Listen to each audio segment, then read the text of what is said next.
से करना। दोस्तों, आज मैं बात कर रहा हूँ इलेक्ट्रिक बोर्ड की। इलेक्ट्रिक बोर्ड क्या है, पहले इसको समझने की आवश्यकता है। इलेक्ट्रिक बोर्ड जो एसबीआई से मिलता है और इसकी कीमत 1000 2000 करोड़ों में होती है। एसबीआई ने इसका 2017 में इसको चालू किया। ये महीने के 5 या 6 दिनों के अंदर ही मिलता है और इसकी जो अवधि होती है वो मात्र 15 दिन की होती है। यदि 15 दिन में आपने इसको इस्तेमाल नहीं किया तो ये स्वयं प्रधानमंत्री कोष के अंदर ये पैसा चले जाता है। प्रधानमंत्री कोष में जाने के उपरांत भी प्रधानमंत्री को खुद नहीं पता होता कि ये पैसा आया कहाँ से है और इसका क्या हिसाब किताब कुछ नहीं होता। यानी ये करोड़ों रुपए का धांधलेबाजी गुप्त रूप से होती है। केवल एसबीआई को ही इसका पता होता है कि ये पैसा किसने ख़रीदा है, क्योंकि इसमें आधार कार्ड प्लस पैन कार्ड लगाया जाता है। इसके अलावा अन्य किसी को भी जानकारी नहीं होती। कोई भी इंसान जब बॉन्ड को ख़रीदता है तो बॉन्ड को ख़रीदने के उपरांत में उसको 15 दिन के भीतर किसी को भी दान करना होता है, किसी को भी लेन देन करना होता है।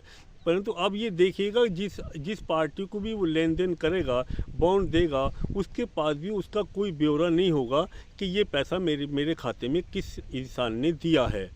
तो ये एक बहुत बड़ा घोटाला चल रहा था।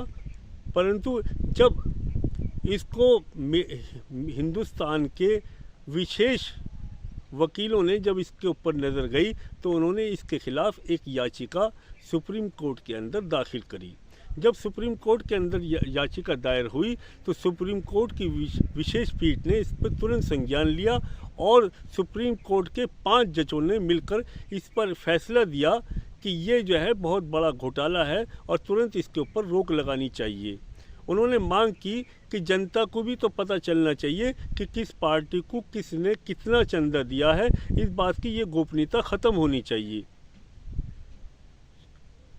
तो जज साहिबान ने जो अपने आदेश के अंदर जो बात कही तो उन्होंने कहा कि ये मामला किसी विशेष चीज़ से जुड़ा हुआ नहीं है, ये सीमाओं से जुड़ा नहीं है, इसके दस्तावेज़ कोई ख़ास नहीं है, ये जनता के बीच का मामला है, इसको जनता के सामने उजागर करना चाहिए। और एसबीआई को आदेश दिया कि वो 15 मार्च तक अपने पास का सारा ब्यौरा उजागर करे कि किस इंडस्ट्रीज़ ने किसने कितने बॉन्ड खरीदे और वो कहाँ दिए।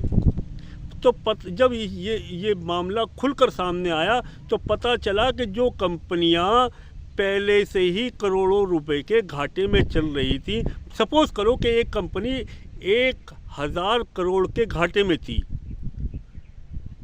तो वो तो चंदा दे नहीं सकती, किसी को दान पुण्य नहीं कर सकती। परंतु 5000 करोड़ का वो दान कर रही है। एक कंपनी 100 करोड़ के घाटे में है और वो 250 करोड़ का दान कर रही है। तो ये बात समझ से बाहर हो गई, हलक से उतरती नहीं है कि जो कंपनी पहले ही घाटे। ऐसे मान लो कि एक सब्ज़ी वाले ने 10 रुपये की सब्ज़ी खरीदी और अब वो उसकी जो है वो 11 रुपये की बिकी, तो क्या आप सोच लो कि वो 20 रुपये का दान कर सकता है? जबकि इसके अंदर नियम कानून ये थे कि अपनी आमदनी का 7.5% का ही बॉन्ड खरीद करके वो अपने किसी सहयोगी को दान करे।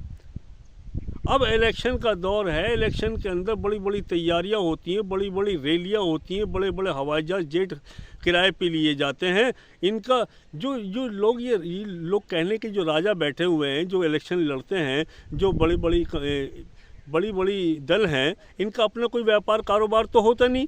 तो फिर आप ये ज़रा सोचो कि इनके पास ये इतनी मोटा पैसा कैसे खर्च कर देते हैं, करोड़ों रुपए रैलियों में कैसे लगा देते हैं, करोड़ों रुपए के जेट कैसे ये किराए पे ले लेते हैं।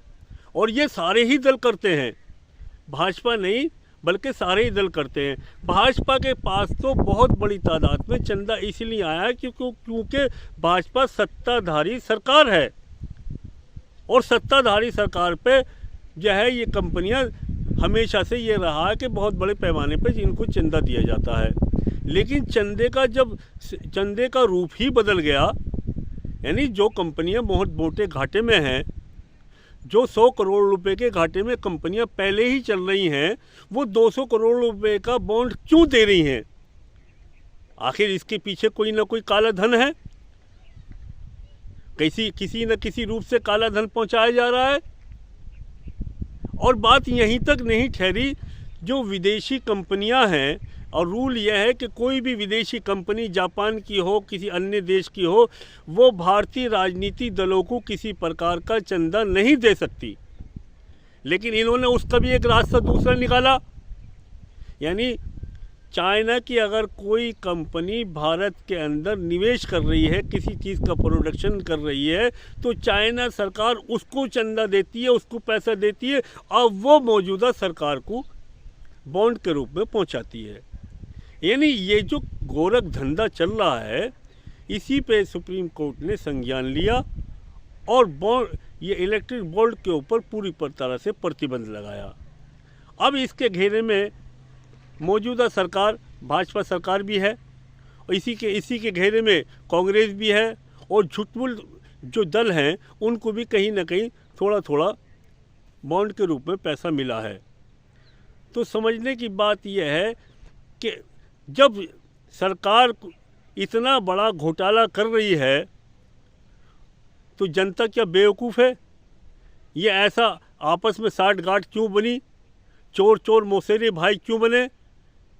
ये तो सुप्रीम कोर्ट का आदेश आने के बाद ही ये सब बातें सामने आई हैं कि ये लोग कितने नीच और कितने गंदे तरीके से पैसा वसूल करते हैं। इनको नहीं मालूम कि ये पैसा 1 नंबर में है, 2 नंबर में है। इन्होंने काले पैसे को भी वाइट बना दिया, जबकि हुआ ये था कि आदमी बहुत आसानी से, ये सिर्फ ये कहा गया था कि इलेक्ट्रिक बोर्ड अपनी आमदनी का 7.5% या 10% खरीद के वो चाहे तो किसी भी अपने पसंदीदा दल को दान कर सकता है, उनको दे सकता है।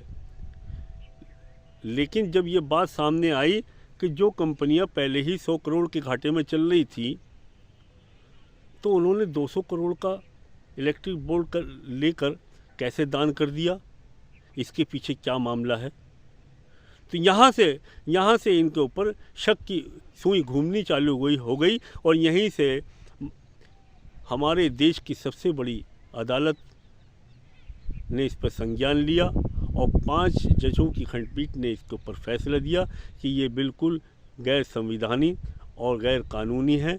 इसके ऊपर पूर्ण रूप से बैन लगाया जाता है, और SBI को ये आदेश दिया जाता है कि वो 15 मार्च तक जिन लोगों ने कितने बॉन्ड खरीदे हैं, उनका पूरा ब्यौरा वो इलेक्शन कमेटी को दे, और इलेक्शन कमेटी इस बात की जांच करे कि ये पैसा किस किस दलों के पास पहुंचा है।